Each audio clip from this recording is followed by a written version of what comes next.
안녕하세요. 와이미 성교육 이시훈 강사입니다. 우리 아들, 딸 사춘기 온 것 같나요? 사춘기 올까 두려우신가요? 사춘기 왔다면 정말 끝나긴 하는 걸까요? 이런 질문 현장에서 정말 많이 받습니다.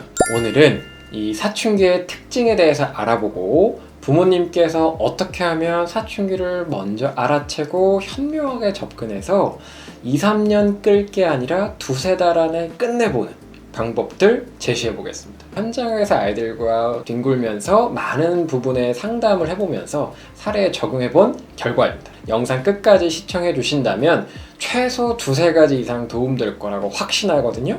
한번 지켜봐 주시면 좋겠습니다.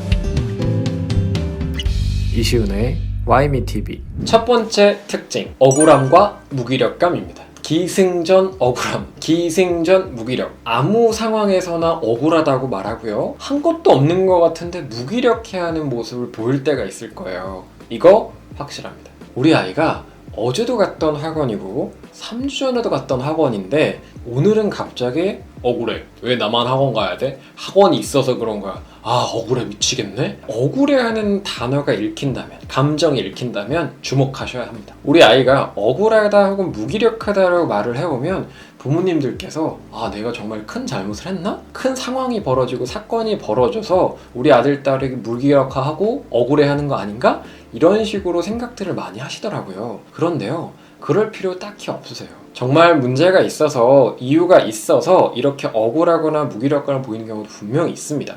근데 보편적으로 짜증내던 감정이 억울함으로 갑자기 뒤바뀔 때는 사춘기 때 특징이라고 쉽게 이해하셔도 됩니다. 저희도 이 억울함과 무기력감이 이유가 없을까? 이유가 있지 않을까? 확인해봤어요. 이게 억울해요, 저게 억울해요, 아무것도 하기 싫어요, 이래서 하기 싫고 저래서 하기 싫어요. 아이들과 같이 추적을 해봤는데 아이들도 잘 몰라요. 나 지금 나 왜 억울해? 나 왜 화났어? 나 왜 무기력해? 잘 모르는 경우가 많았습니다. 굳이 이유를 찾자면 전두엽 이슈가 좀 있어서 조절 능력이 좀 많이 떨어지기도 합니다. 그리고 두 번째로 성호르몬 분비, 남성 호르몬, 여성 호르몬, 성장 호르몬 등의 분비가 10배, 20배가 되기도 하기 때문에 2차 발육 급진기가 오는 이 시기에 분노나 화나 억울한 이런 감정이 울컥울컥 증폭이 됩니다. 쉽게 얘기하면 갑자기 우울하고 갑자기 서운하고 갑자기 화가 확 올라와. 그렇다면 뭐랑 가깝죠? 갱년기. 갱년기가 왔는지 안 왔는지 호르몬을 확인하기 전에 증상으로 전조를 알아볼 수 있죠. 우리 아이들에게도 이런 전조가 있는 겁니다. 결론적으로요, 우리 아이가 억울해하고 무기력해 하잖아요. 그냥 환자네 하고 바라봐주세요. 아이고 우리 호르몬 환자, 아이고 마음속으로 이렇게 마인드셋 하시는 게 편합니다. 우리 아이가 지금 저렇구나. 아, 호르몬이 뇌 일부가, 전두엽이 이 아이를 힘들게 하는구나. 이런 식으로 억울함을 인정하는 게 시작입니다. 자, 그리고 솔루션은 억울하다는 아이에게는 자기 편이 있어야 풀립니다. 자기 편이란 게 뭐냐면 해결책을 제시해주는 사람도 되지만 그냥 태양이 떠서 억울하다 그러면 태양이 떴구나, 어우 우리 아들 힘들겠네, 덥겠네, 이런 식으로 같이 편이 돼서 욕해주고 편이 돼서 감정지입을 해주는 거예요. 이걸 자꾸 상황을 풀려고 합리적으로 모든 걸 대응하려고 하지 마시고, 자기 대상이라고도 하는데 자기 편이 돼주는 대상이 있다면 심리적으로 굉장히 위안이 되거든요. 억울함이나 무기력감도 이 자기 편 안에서, 자기 편 옆에서 많이 수그러들 수 있습니다. 간혹 어머니, 아버님께서 나는 갱년기다, 갱년기 먼저 존중해야 되는 거 아니냐, 우리 집은 사춘기 없어, 이렇게 하시는 분도 있거든요. 그런데요, 사춘기랑 갱년기 싸워서 갱년기가 이기면 뭐예요? 우리 아들 상처받잖아요. 우리 딸 상처받잖아요. 단호한 부모가 되려고 사춘기 때 접근하시면 한 명은 상처를 받고 관계는 단절이 오고 회복하기 어려울 수 있어요. 동맹 맺으시죠. 전쟁을 가장 빨리 끝내는 팁은 동맹이죠. 어휴 우리 아들, 우리 딸 환자야, 호르몬 환자, 엄마도 호르몬 환자야, 같이 쉬자. 우리 둘이 학원 빼고 쉬고 오자, 놀다 오자. 야, 넌 이렇게 억울해? 이런 게 무기력해? 엄마 이게 짜증나, 이게 갑자기 서운하더라. 이렇게 아이랑 터놓고 팀이 되는, 동맹을 맺는 방법을 추천드립니다. 사춘기 두 번째 특징, 아침에 승질내는 아들, 딸입니다. 정말 승질내요. 잠투정 정도가 아니라 정말 도끼 눈을 뜨고 장르가 바뀌어, 아들이, 딸이. 그러면서 있는 짜증 없는 짜증 다 내고 엄마 아빠 마음 안 좋게 학교를 가요. 그래 놓고 학교 끝나고 와서, 밤에 학원 끝나고 와서 엄마 사실은 미안해, 내가 잘못했어. 아니, 그 아들이랑 이 아들이랑 같은 아들이 봐줘?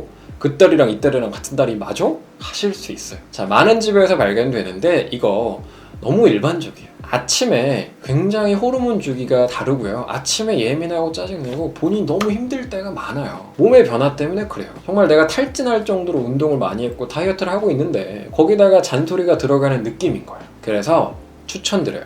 아침에는 건들지 않는다. 할 말이 꼭 있다면 저녁이나 밤에 하자. 사실 많은 어머니와 아버님이 밤대로 하세요. 아침에 꼭 한마디 하세요. 그러니까 어제 미리 챙겨놨으면 얼마나 편하니, 자기 전에 폰을 그렇게 보니까 되니 안 되니, 이런 식으로 아침에 막 말을 쏟아내요. 왜 옛날 어르신들이 식탁에서 밥상머리 교육이라고 해서 밥 좀 먹고 싶은데 거기서 한마디 두 마디에서 정말 채울깍같이 한 적 있잖아요. 비슷하다고 보시면 됩니다. 그래서 웬만하면 아침에는 말을 안 걸고 대화를 크게, 잔소리를 확인해야 될 말을 최대한 안 하시는 걸 추천해요. 사춘기가 왔다면. 그런데 꼭 해야 될 게 있잖아. 너무 늦으면 안 되고 챙길 거 있잖아요. 그거는 숫자를 써서 문장을 짧게 단호하게 하는 걸 추천드려요. 깨우는 시간이라고 예를 들면, 아들 지금 30분 남았어. 준비하는데 30분 안에 정리해야 돼. 나 앞으로 2번만 더 깨운다. 끝. 거기다 대고 너 지금 안 챙기면 늦어, 학교 가면 어떻게 되고, 이건 챙겨, 말 길게 하지 마세요. 그 다음번에 또 가요.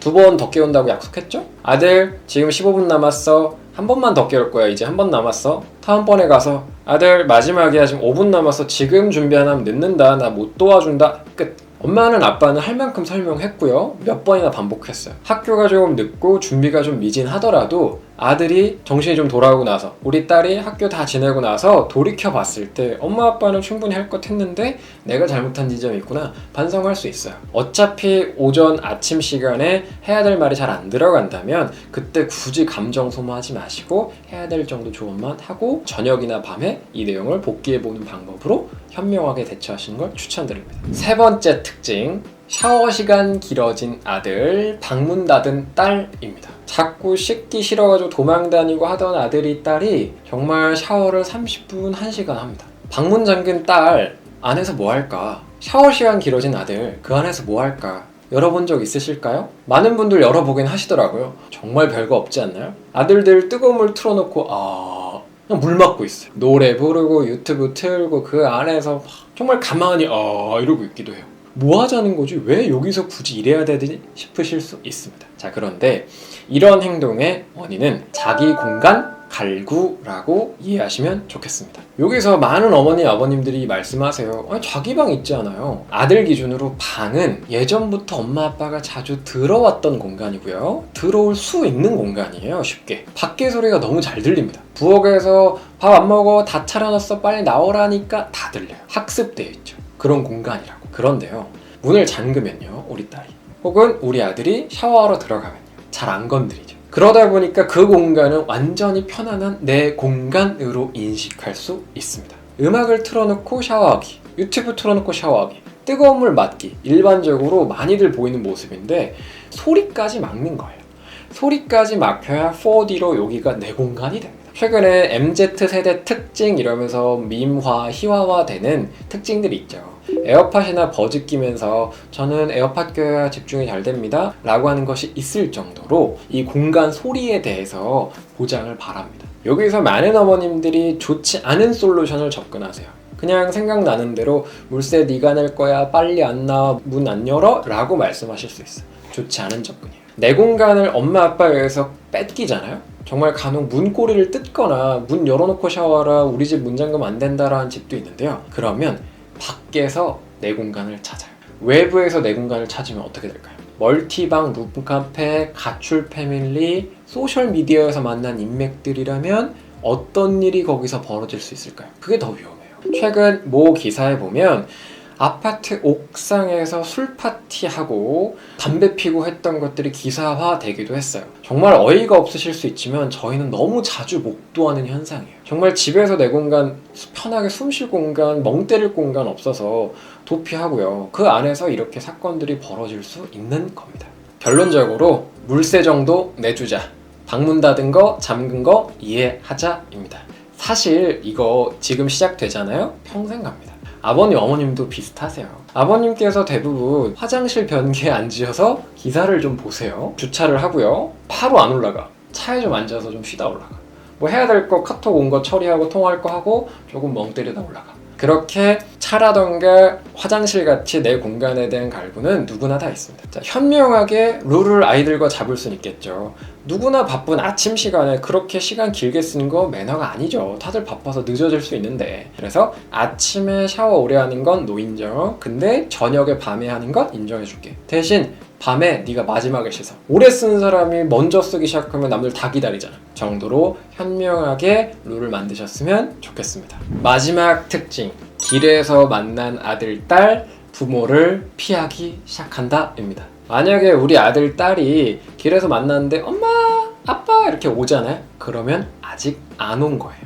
혹은 너무 착하게 반응한 거예요. 그렇지만 대부분의 아이들은 이 시기를 겪습니다. 아이들끼리 지낼 때 서로 서열화하기, 라벨링하기 쉽지 않아요. 왜냐하면 아이들끼리 학력이 같죠. 재산의 차이도 아이들끼리 많지 않아요. 저나 어머님은 서열화 라벨링 할 수 있는 게 생각보다 많습니다. 이게 우선하는 가치 기준이라는 건 절대 아닙니다만 식별하는 정보값들이 아예 많아요. 달라요. 차 못 타는지, 직장 어딘지, 사는 지역이 어딘지, 어느 대학 나왔는지, 직책이 뭔지 등, 옷을 어떻게 입었는지 등을 보는 경우도 있고 그게 보이기도 합니다. 근데 아이들이 교복을 입었거나 같은 학년이거나 재산의 차이, 쓸 수 있는 용돈의 차이가 크지 않고 서로 라벨링, 서열을 할 이슈 자체가 별로 없어요. 그래서 사소한 것들로 그 작업을 하기 시작합니다. 여자아이들끼리도 나 틴트 바르는데 너 안 바르는구나. 나 파운데이션 21호 쓰는데 너 23호야? 야, 내가 게임 너보다 잘해. 그래서 아이들 사이에서 모쏠인지 아닌지 그들 안에서 이게 굉장히 중요한 퀘스트, 라벨로 보여질 수 있는 거죠. 찌그덕찌그덕 자기들끼리 서열화 라벨링한 상태에서 3명, 4명, 5명 이렇게 걸어가요. 근데 우리 엄마만 나타나요. 그래서 우리 엄마가 인사를 합니다. 나만 너무 엄마 아들 돼요.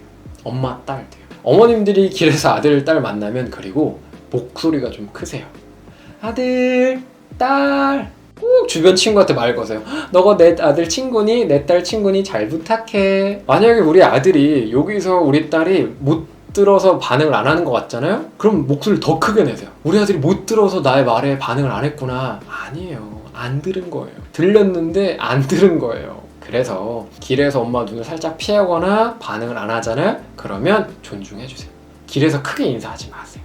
굳이 길에서까지 아는 척 안 하셨으면 좋겠어요. 아들, 딸이 먼저 반응해오거나 인사해오지 않는 이상, 자기 친구들한테 나를 소개시켜주지 않는 이상 굳이 내가 먼저 다가가는 건 좋지 않다. 쉽게 체감하시려면 어머님, 아버님 회사, 병원, 사업체 등이 있잖아요.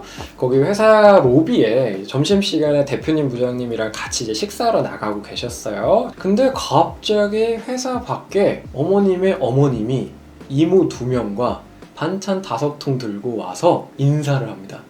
내 딸아 반가워. 대표님이세요? 어머 잘 지내셨어요? 부장님이세요? 처음 뵙죠. 딸 오메가3 잘 먹고 있어? 뭐 인사할 수 있죠. 하면 너무 좋죠. 근데 대부분은 막 좌불안석이겠죠. 오히려 대표님, 부장님은 인사 막 해요. 팀장님, 어머님, 아버님이시냐고 막 인사를 해요. 근데 막상 저는 당황하겠죠. 빨리 가 엄마. 왜 여기까지 왔어? 엄마가 갑자기 여기서 왜 나와? 자, 어머니, 아버님 똑같이 사랑하신 거죠. 근데 자녀를 사회적 존재로서 존중하지 못하는 방법의 사랑이겠죠. 그래서 길에서 눈 살짝 피해주는 건 인사 크게 안 하는 거. 생색 내셔도 돼요. 내가 학원 끝나고 나오는 너 기다릴 때 학원 멀리다 차 대놓고 기다릴게. 공개 수업에서 목소리 크게 안 낼게 등등으로 생색은 내셔도 돼요. 요거 다 지나가고 아이들이 나름 자기의 존재감, 자기 정체감을 아이들 사이에서 획득을 하고 어느 정도 규정이 되잖아요. 그러면 자존감이 생기면 오히려 그거 다 그 시기 지나고 나서는 얘들아 우리 엄마야 우리 아빠야 이렇게 말할 수 있는 날이 와요. 근데 이제 그게 막 생겨나가는 시기인데 엄마 아빠가 너무 아들 딸을 애기처럼 대하면 아이들 입장에서 나도 모르는 사이에 회피하는 태도가 생길 수 있다. 자존감이 떨어지는 경우도 있었다. 오늘 사춘기 특징 4가지를 확인해 봤습니다. 첫 번째, 억울함과 무기력감. 이거는 있는 그대로 인정해주고 편이 되어주자. 감정 지불을 너무 에너지 담아하지 마시고 동맹 맺을 생각으로 영혼 내려놓고 지불하셔도 된다. 지금 아이는 어느 정도 환자 상태다, 호르몬 불균형 상태다로 보셔도 된다. 두 번째, 아침에 승질을 그렇게 많이 낸다. 이때 욕심내지 말자. 아이한테 해야 될 말들은 필요 최소한으로 하고 저녁이나 밤 시간에 정리해서 하자. 세 번째, 샤워 시간 길어진 아들, 방문 잠근 딸 리스펙하자. 자기 공간에 대한 갈구, 원하는 게 시작된 거다. 그게 오히려 안전하다. 물세 정도 내주자. 네 번째, 길에서 엄마 아빠 눈 피하고 아는 척 안 하는 거. 아이고 기특하다. 사회적 존재로서 컸어. 어이구 리스펙 해줄게 라고 좋게 반응하자. 사춘기는 봄처럼 생각이 많아지는 시기라고들 하죠. 지금 따뜻해지고 심지어 더워지는 날씨처럼 어쩌면 우리 아이들에게도 봄날이 찾아온 걸 수 있겠죠. 걸음마 뗀 아들, 딸은 정말 기쁜 마음으로 열렬하게 환호를 보내주셨잖아요. 이제 사회적 존재로서 걸음마를 떼려고 합니다. 그 과정에서 전과 다른 모습들 보일 수 있겠죠? 열렬한 환호까지는 아니어도 푸근한 미소로 바라봐 주시면 좋겠습니다. 오늘 준비한 영상 여기까지고요. 긴 시간 시청해 주셔서 감사합니다.